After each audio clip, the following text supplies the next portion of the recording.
हम टीनेजर्स के साथ कैसे डील करें? आपकी टीनेजर्स के साथ डील करने की उम्र निकल चुकी है।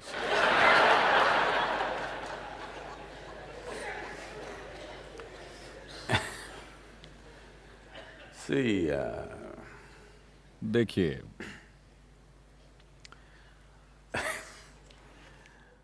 हर एज एक समस्या है। नहीं नहीं, मैं युगों की बात कर रहा हूं। स्टोन एज एक समस्या थी, आयरन एज एक समस्या थी, ब्रॉन्ज एज एक समस्या है, कंप्यूटर एज गंभीर समस्या है। isn't it so? Middle age. Middle age गंभीर समस्या थी, मॉडर्न एज जबरदस्त समस्या है, टीन एज एक और समस्या है। मुझे आशा है कि आपकी नॉर्मल बर्थ हुई थी। आप नॉर्मल पैदा हुई थी? अगर आप नॉर्मल पैदा हुए थे तो आप ऐसे पैदा हुए थे और धीरे धीरे बड़े हुए। कोई आपकी उम्र गिनता गया और आप भी 13, 14, 15 की उम्र से गुजरे, जिसे आप टीन कह रहे हैं। ये बस विकास का एक चरण है, जैसे नवजात शिशु, जैसे बचपन, जैसे किशोरावस्था, अधेड़ अवस्था, बुढ़ापा वगैरह। हम इसे हिस्सों में बांटने की कोशिश कर रहे हैं, लेकिन असल में ये शरीर की भौतिक यात्रा है। मुझे अपने जीवन के एक पहलू के बारे में बताइए जो समस्या न हो। Some are suffering. कुछ को नवजात बच्चों वाली समस्याएं हैं, Some are suffering toddler problems. कुछ को बचपन वाली समस्याएं हैं, कुछ को टीनेज वाली समस्याएं हैं, कुछ मिडिल एज की समस्याओं से गुजर रहे हैं, कुछ ओल्ड एज की समस्याओं से गुजर रहे हैं, कुछ सारी समस्याओं से परे चले गए।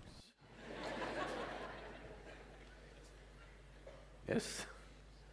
If अगर आप इस संदर्भ में इसे देखते हैं तो जीवन का हर दौर एक समस्या है, तब मौत ही एकमात्र हल है।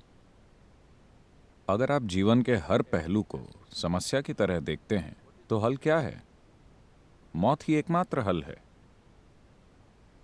now the mo- जैसे ही आप जीवन के हर दौर को एक समस्या मान लेते हैं, आप अनजाने में मौत की चाहत करने लगते हैं। ये जान लीजिए, खुद के लिए और अपने आसपास के लोगों के लिए। आपको नहीं मालूम, लेकिन आप अपने मन में एक ऐसा माहौल पैदा कर रहे हैं जहां इस सब से आजाद होना ही समाधान है। आप यहां जीवन का अनुभव करने आए थे। instead of calling इसे जीवन के अलग अलग पहलू कहने के बजाय आप इसे अलग अलग समस्याओं का नाम दे रहे हैं। अगर आप मरते हैं तो आपको अंतिम संस्कार की समस्या भी होगी, क्योंकि मुंबई में अंतिम संस्कार कराना भी आसान नहीं है। अब ये सम्मान के साथ नहीं होता है ना। yes, अब 4 लोग आपकी अर्थी को कंधा नहीं देते, आपका परिवार और सारे मित्र ड्रम के साथ आपके पीछे नहीं चलते। Boom P P P traffic में फंसे हुए, मरने के बाद भी आप ट्रैफिक में फंस जाते हैं।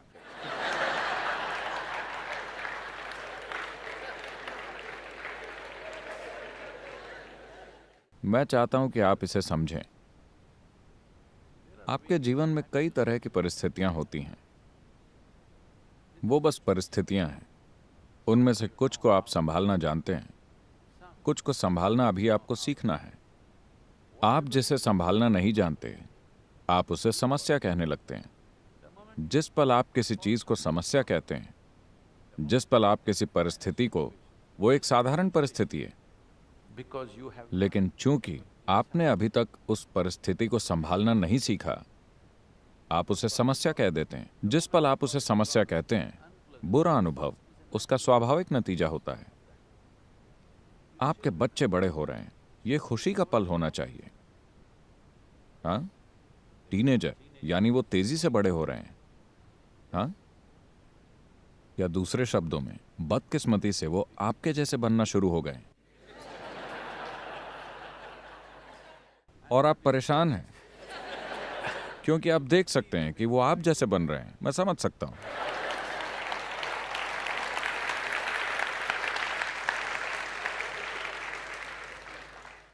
नहीं सद्गुरु, समस्या ये नहीं है। वो तो कुछ और ही बनने लगे हैं। अब तो वो मेरे बच्चों जैसे दिखते भी नहीं। We have, हमने बदकिस्मती से we have जीवन की असहाय अवस्थाओं की बहुत बड़ाई की है। जब आप नवजात अवस्था और बचपन कहते हैं what you're talking about is तो आप जीवन के एक ऐसे दौर की बात कर रहे होते हैं जब हम काफी असहाय होते हैं। without outside help. हम बाहरी मदद के बिना जी भी नहीं सकते। हमने उसकी बहुत बड़ाई की है। यहां तक कि तथाकथित आध्यात्मिक गुरु भी यह कह रहे हैं कि मैं एक बच्चा हूं। मैं किसी ऐसे एडल्ट से नहीं मिलना चाहता जो एक बच्चा है। यह कहने का यही मतलब हुआ कि मैं मंदबुद्धि हूं।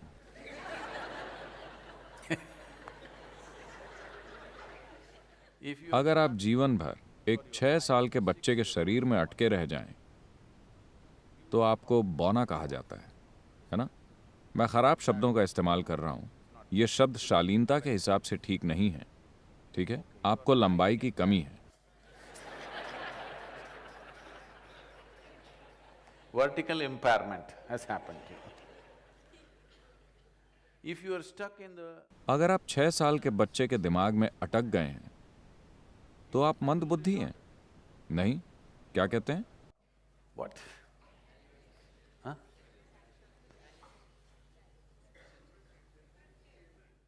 तो आप अलग क्षमता वाले कहलाएंगे। यह शालीन शब्द है, ठीक है। हम ऐसी हालत वाले लोगों का अपमान नहीं करना चाहते, हम इसकी कद्र करते हैं। लेकिन If you are, अगर आप हमारे जीवन में असहाय दौर की उस अवस्था की बड़ाई करते हैं, जैसे कि बचपन, जहां हम किसी दूसरे की मदद के बिना जिंदा नहीं रह सकते, अगर आप उसकी बड़ाई करते हैं तो आप हमेशा वैसे ही रह जाएंगे। और यही हुआ है। मैं तुम्हारे बिना नहीं जी सकता, इसे आप लव अफेयर मत समझिए। ये तो बस ये हुआ कि मैं बैसाखी के बिना नहीं चल सकता। मैं जैसा हूं ठीक हूं, पर फिर भी मैं तुमको अपने साथ शामिल करने और अपने जीवन को तुम्हारे साथ जोड़ने के लिए तैयार हूं। ये कहने के बहुत मायने हैं। मैं तुम्हारे बिना नहीं जी सकता कहने के कोई मायने नहीं है। I मैं किसी का ध्यान मिले बगैर भी रह सकता हूं, मगर अभी यहां जो भी है उसके साथ मैं पूरी भागीदारी के साथ शरीक होने को तैयार हूं। इस बात की कीमत है। because you're चूंकि आप अपने जीवन के असहाय दौर का गुणगान कर रहे हैं। जब आप छोटे बच्चे थे तो आप खुद से पेशाब भी नहीं कर पाते थे, कोई आपको लेकर जाता था। मैं एक बच्चे की तरह हूं, यानी मुझे डायपर्स की तलाश है। प्लीज उनको एक दे दीजिए।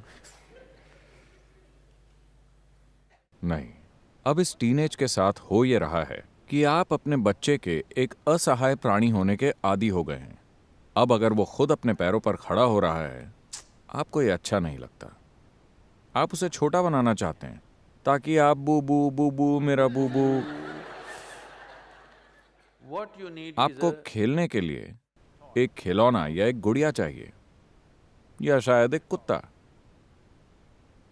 एक पति पत्नी आपस में ये तय नहीं कर पा रहे थे कि उनके घर में संतान होनी चाहिए या नहीं। पति पत्नी के बीच बहस ये थी कि पति बच्चे चाहता था और पत्नी का कहना था कि इसके बजाय हम कुत्ता पाल सकते हैं। चूंकि वो खुद से तय नहीं कर पाए, वो एक मैरिज काउंसलर के पास गए। उन्होंने कहा, हम तय नहीं कर पा रहे हैं कि बच्चे पैदा करें या एक कुत्ता पाल लें, हमें क्या करना चाहिए? तो काउंसलर ने कहा, आपको बस ये तय करना है कि आप अपने कारपेट खराब करना चाहते हैं या अपनी जिंदगी।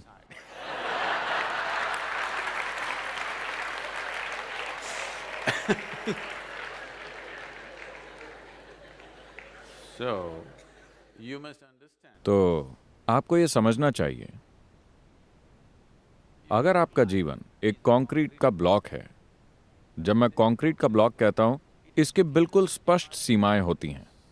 मैं ऐसा ही हूं, जैसा कि अनुपम खेर अभी कह रहे थे। आजकल एक छोटा बच्चा भी कहता है, मैं तो ऐसा ही हूं, यानी मैं कंक्रीट का ब्लॉक बन गया हूं। चूंकि मेरे पास कुछ बेवकूफाना जानकारी आ गई है और उसके आधार पर मैंने खुद को परिभाषित कर लिया है कि मैं क्या हूं। तो एक बार जब मैंने मैं कौन हूं कि कंक्रीट ब्लॉक जैसी परिभाषा बना ली, अगर दो कंक्रीट ब्लॉक आपस में पूरे जुनून से मिलेंगे तो क्या होगा? अगर आपकी सीमाएं लचीली या हल्की हैं, तब अगर दो इंसान पूरे जुनून से मिलते हैं तो ये एक शानदार मिलन होगा। वरना जब दो कंक्रीट ब्लॉक टकराते हैं तो क्या होता है आपको पता है? घर्षण। घर्षण होता है और उनमें से एक या दोनों कंक्रीट ब्लॉक टूट जाते हैं। तो एक बार जब आप कंक्रीट के ब्लॉक बन जाते हैं, तब आपको और ज्यादा कंक्रीट ब्लॉक नहीं पैदा करने चाहिए, क्योंकि आप किसी दूसरे जीवन को अपने हिस्से की तरह शामिल करने के नाकाबिल हैं, क्योंकि आपने खुद के बारे में बड़ी सख्त सीमाएं बना रखी हैं। अगर आप मुझसे पूछें तो आपको शादी भी नहीं करनी चाहिए, क्योंकि हो सकता है कि दो कंक्रीट ब्लॉक्स एक साथ मिलकर एक मकान बना लें, लेकिन इससे घर नहीं बनेगा। कंक्रीट ब्लॉक मिलकर मकान बना लेंगे, है ना? उससे ज्यादा खूबसूरत कुछ नहीं बनेगा। मुंबई में पहले ही बहुत मकान है, हमें और बनाने की जरूरत नहीं है। तो बच्चे जब वो पैदा होते हैं, जब वो असहाय होते हैं और हर चीज के लिए आपकी ओर ताकते हैं, तो आपको लगता है कि आपके बच्चे जादुई हैं, क्योंकि वो असहाय हैं। अगर बच्चा पैदा होते ही आपके सामने खड़ा हो जाए और कहे, अरे कौन हो तुम,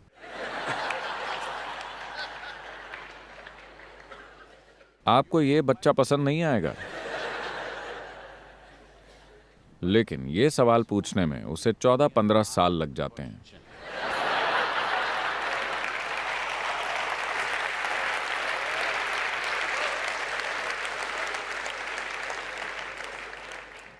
असल में एक टीनेजर बस इतना ही पूछ रहा है, आखिर तुम हो कौन?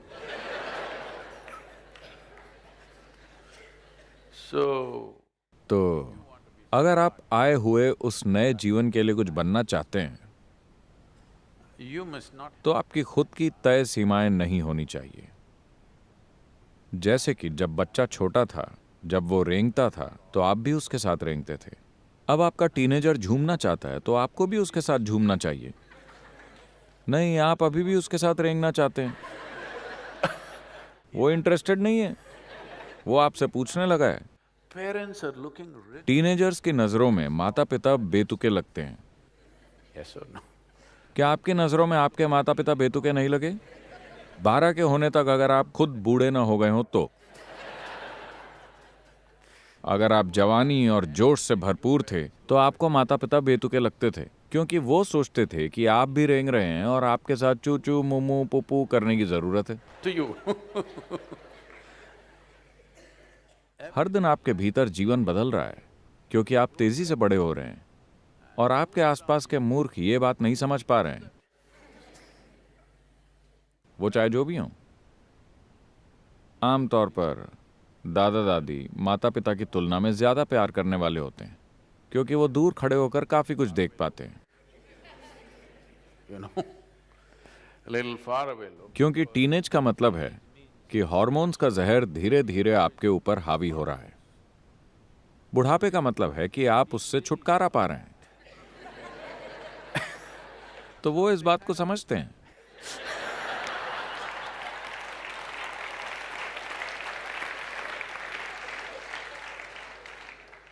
आप में से जो लोग बीच की उम्र में हैं, आपको कोई सुराग ही नहीं होता कि आप हैं कहां। ऐतिहासिक रूप से भी मिडिल एजर्स दिमाग की कंफ्यूज्ड हालत के प्रतीक होते हैं। तो अपने टीनेजर्स के साथ डील मत कीजिए। आप खुद को उनके द्वारा डील किए जाने के लिए उपलब्ध रखिए। उनको हर चीज की जिम्मेदारी सौंप दीजिए। 1 महीना, मैं आपसे कह रहा हूं, आप 1 महीने के लिए अपनी मासिक आमदनी उनके हाथ में सौंपने की हिम्मत कीजिए और कहिए कि वो घर चलाएं। उन्हें जिम्मेदारी दे दीजिए। आप देखेंगे कि उनमें नाटकीय बदलाव आ जाएगा, क्योंकि आपको समझना चाहिए कि मैं एक टेलीफोनिक पिता रहा हूं। From the age of 3.5 महीने की उम्र से मेरी बेटी मेरे साथ घूमती रही है, कार में अकेले। हमने ईशा फाउंडेशन को मारुति 800 में हजारों मील की यात्रा करते हुए बनाया है। 1 साल में या असल में 14 महीने के भीतर मैंने अपनी मारुति को 1,35,000 किलोमीटर चलाया था। okay. तो वो 3.5 महीने की थी। एक हाथ आगे वाली सीट पर बेल्ट में बंधी बच्ची पर होता था और मेरा दायां पैर नजाकत से पेश नहीं आता। Boom. तो वो 4 साल की उम्र तक कार में ही पली बड़ी। मैंने सोचा था कि मैं उसे कभी स्कूल नहीं भेजूंगा, क्योंकि हमारा बड़ा गहरा नाता था और उसमें बहुत समझ थी, क्योंकि उसने सड़कें देखी हैं, उसने लोग देखे हैं, वो हर तरह के परिवारों में रह चुकी है। मुझे स्कूल भेजकर उसे खराब नहीं करना था। लेकिन आप जानते हैं, वो एज ग्रुप, वो संग साथ, जब तक कि आपके पास घर में बच्चों की पूरी क्रिकेट टीम ना हो, बस एक बच्चे को अकेला रखना ठीक नहीं है, वरना वो कम उम्र में ही बहुत बूढ़े हो जाएंगे। तो उसके बाद मैंने उसे स्कूल भेज दिया। इसके बाद वो लगातार एक हॉस्टल के बाद दूसरे हॉस्टल में जाती रही, लेकिन हमारे बीच बहुत सक्रिय संपर्क कायम रहा। इसके लिए सेल फोन्स का शुक्रिया करना होगा। पहले काले वाले फ़ोन होते थे। I would stop somewhere on the highway because मैं हाईवे पर कहीं भी रुक जाता था, क्योंकि स्कूल में ख़ास समय पर ही आप उससे बात कर सकते हैं। स्कूल में ये फ़ोन टाइम सिर्फ 1 घंटे का है। तो मैं हाईवे पर कहीं पर हूँ और फिर वो काला फ़ोन खोजकर उस 1 घंटे के दौरान मैं उसके साथ बात कर रहा हूँ। उसकी तरफ सारे बच्चे बाहर से उस पर चीख रहे हैं और इधर बूथ के बाहर सारे लोग दरवाज़ा पीट रहे हैं। मेरे साथ हमेशा ये होता था। at that time, मैं हाईवे पर गाड़ी चला रहा हूँ और मुझे कई सारी फ़ोन कॉल्स करनी होती थी, लोकल, इंटरनेशनल, हर तरह की। तो मैं उतरकर पहले फ़ोन बूथ वाले आदमी के पास जाता और उसे 5,000 रुपये दे देता था। वो हैरान रह जाता था। मैं कहता, इसे अपने हाथ में रखो। deposit. और फिर मैं फ़ोन बूथ में चला जाता और अब मैं उसके लिए कीमती ग्राहक हूँ।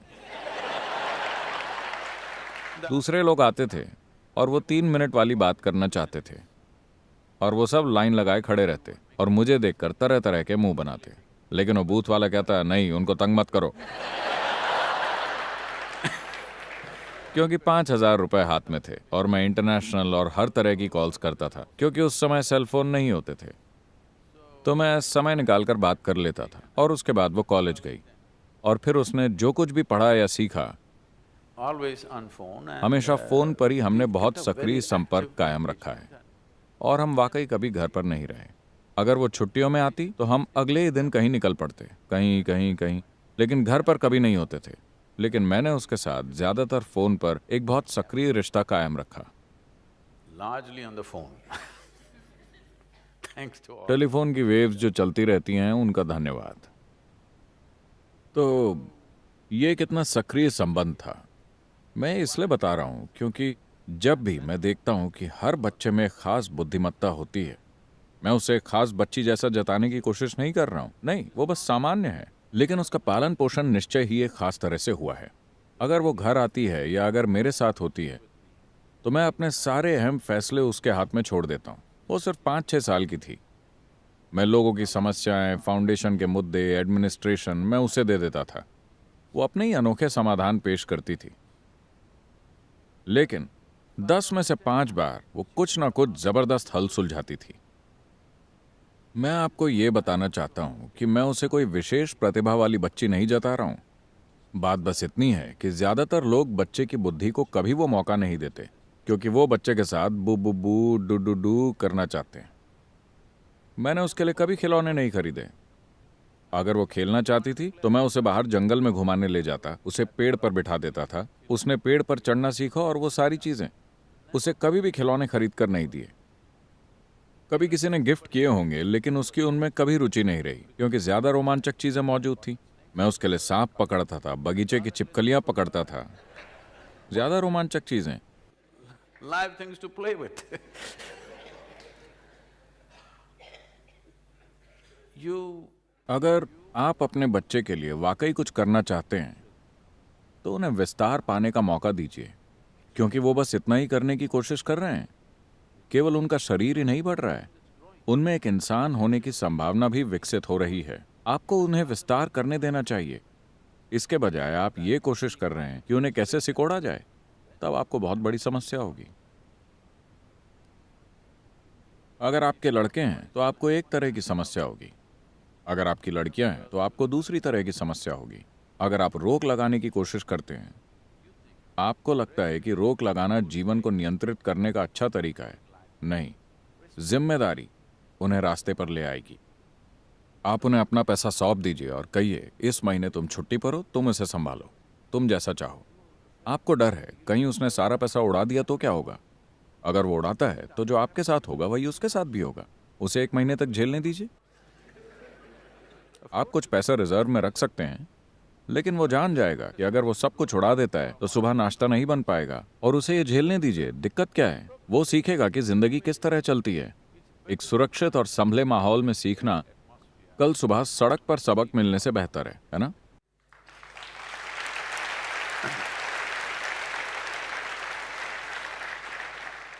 और सबसे बढ़कर, सबसे पहले इस सोच को छोड़ दीजिए कि आपका बच्चा आपकी संपत्ति है। अगर आप सोचते हैं कि यह बच्चा आपकी संपत्ति है, तो टीनेज में कदम रखते समय वो आपको बता रहा है कि मैं आपकी जायदाद नहीं हूं। वो आपको यही बता रहा है और आप हजम नहीं कर पा रहे हैं। एक दूसरा जीवन आपकी संपत्ति नहीं है। अगर एक दूसरे जीवन ने आपके साथ होना चुना है तो उसका आनंद लीजिए। ये एक बहुत बड़ी बात है। चाहे वो आपका पति हो या आपकी पत्नी या आपके बच्चे, वो आपकी संपत्ति नहीं है। आप किसी भी मायने में उनके मालिक नहीं हैं। अगर अभी नहीं तो आप इसे तब समझेंगे जब आप मरेंगे या जब वो मरेंगे। वो आपकी जायदाद नहीं है। एक और जीवन ने आपके जरिए दुनिया में आना या आपके साथ होना चुना है, उसका आनंद लीजिए। ये मत सोचिए कि आप उस जीवन के मालिक हैं। आप नहीं हैं। अगर आप सोचते हैं कि आप उस जीवन के मालिक हैं, एक टीनेजर अपनी बात रखना शुरू कर रहा है कि आप मेरे मालिक नहीं हैं। वो बस आपको यही बता रहा है अपनी ही भाषा में, है कि नहीं? वो बस आपको बता रहे हैं कि आप मेरे मालिक नहीं हैं। But लेकिन क्या आपको लगता है कि एक दूसरे इंसान की तरह वो शामिल नहीं किया जाना चाहते? वो निश्चित रूप से शामिल किया जाना चाहते हैं। तो टीनेज का मतलब है, इसमें कई चीजें हैं। क्योंकि एक चीज तो ये कि आपके हार्मोन्स ने आपकी बुद्धि को हर लिया है, तो इससे कुछ चीजें हो रही हैं। अचानक दुनिया पहले जैसी नहीं लगती। आपके पड़ोस की कोई छोटी दुबली सी लड़की, आपका उससे कोई लेन देन नहीं था, अचानक उसके शरीर पर छोटे छोटे उभार आ गए और आपकी केमिस्ट्री जहरीली हो गई। chemistry is poisoned. आपने उसे देखा और अचानक ये नई दुनिया हो जाती है।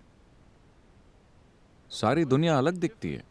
जो पहले बस लोग हुआ करते थे, वो अचानक आदमी और औरत बन जाते हैं। ये कोई छोटा बदलाव नहीं है। जो पहले केवल लोग थे, वो अचानक कुछ और बन जाते हैं। अचानक आपकी रुचि सिर्फ आधी मानव जाति में होती है। ये एक जबरदस्त बदलाव है। आप देखेंगे कि लड़के अपनी माओ को भी सीधे नहीं देखते, क्योंकि वो अभी भी शरीर के अंगों से अपनी नजर नहीं हटा पा रहे हैं। आपको समझना चाहिए कि ये उसके लिए नया है और वो इससे समझौता करने की कोशिश कर रहा है। Trying to come to terms with it. अगर आप अच्छे दोस्त होते, अगर उन्हें कोई समस्या होती, अगर वो संघर्ष कर रहे होते, तो वो आपसे बात करते। क्योंकि ज्यादातर माता पिता घटिया दोस्त होते, तो वो दूसरे दोस्त बना लेते हैं, और वो दोस्त अपनी ही अजीब सलाहें देते हैं, क्योंकि वो भी इसी हालत में होते हैं। बेहतर तो ये होगा कि अगर आपके बच्चे को कोई समस्या है तो वो आपके पास आए, है ना? हाँ, लेकिन अगर आप बॉस की तरह पेश आते हैं तो वो आपके पास नहीं आएंगे। अगर आप उनके जीवन पर अपना स्वामित्व जताते हैं तो वो आपके पास नहीं आएंगे। अगर आप बड़े खराब माता या पिता हैं तो वो आपके पास नहीं आएंगे। वो आपके पास तभी आएंगे जब आप एक अच्छे दोस्त होंगे, क्योंकि जब उन्हें कोई समस्या होती है तो यह स्वाभाविक है कि वो दोस्त से जाकर सलाह लें। तो बच्चे की छोटी उम्र से ही ये सुनिश्चित कीजिए कि आप उनके सबसे अच्छे दोस्त हैं। जब तक वो 18-20 के नहीं हो जाते, आप उनके सबसे अच्छे दोस्त हैं। रिश्ते को वैसा बनाइए, और ये आपको कमाना होगा। यह आसमान से नहीं टपकेगा, क्योंकि आपने उन्हें जन्म दिया। उनको जन्म देने से आपको माता पिता की पदवी मिल गई है, लेकिन आपको दोस्त की पदवी नहीं मिलेगी। इसे हर दिन अपने जिम्मेदार बर्ताव से कमाना होगा।